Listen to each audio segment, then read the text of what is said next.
গল্পের কোনো গাছে চড়ানোর চেষ্টা করেছেন। জিনেট কিভাবে এসেছিল?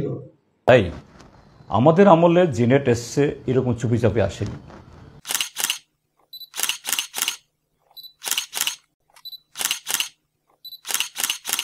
গাঁও গল্প তৈরি করেছেন, গল্পের কোনো গাছে চড়ানোর চেষ্টা করেছেন যাতে মানুষকে বিভ্রান্ত করা যায়।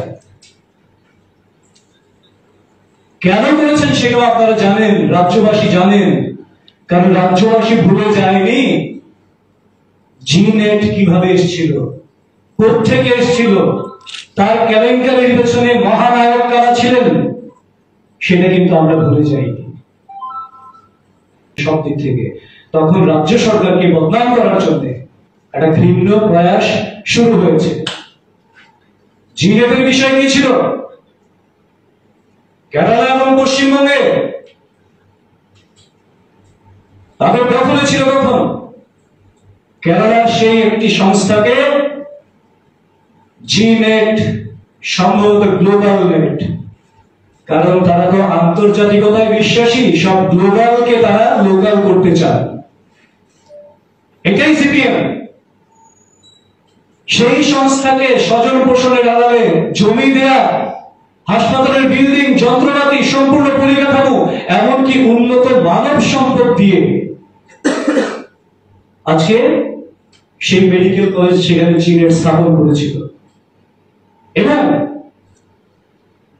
বিধানসভায় প্রস্তাব তো দূরের কথা, ব্যক্তিগত মালিকানা খণ্ডে এই বিনিয়োগ কার ইঙ্গিতে হয়েছিল, কোন আইনে সম্ভব হয়েছিল, সেই প্রশ্নের জবাব কিন্তু সিপিএম তার দীর্ঘ শাসনে মানুষকে দেয়নি, জানান দেয়নি।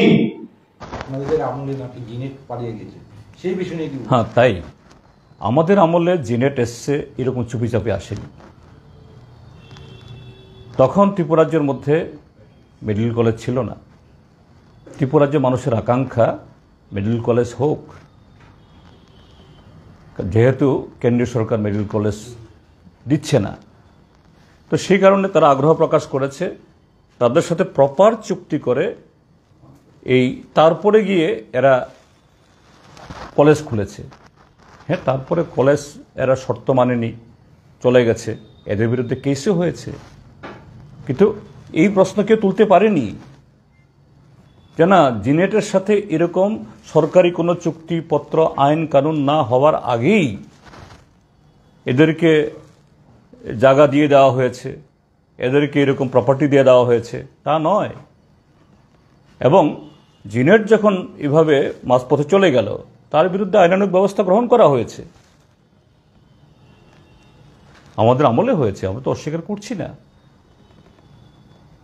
কিন্তু সেই সময় তো এরকম প্রাইভেট কোনো এন্টিটি এসছে বলে এখন আমি এরকম একটা টেন্টেড জিনেটের সম্পর্কে, জিনেট আসার আগে এরকম কোনো ঘটনা ছিল না। আর এখন শান্তিনিকেতন বা স্বাধীন ট্রাস্ট সম্পর্কে মামলা চলছে, সিবিআই এদের পেছনে লেগেছে, ইনকাম ট্যাক্স লেগেছে, এর মাথা জেলে। আর এই দলের, এই বিজেপি দলের নেতা, লিডার অফ অপোজিশন, তিনি কেন্দ্রীয় সরকার চিঠি লিখেছেন। তাহলে পশ্চিমবাংলার বিজেপি একরকম, ত্রিপুরা বিজেপি আরেক রকম। ওইখানে যেটা রাত, এখানে এটা দিন হতে পারে এগুলো?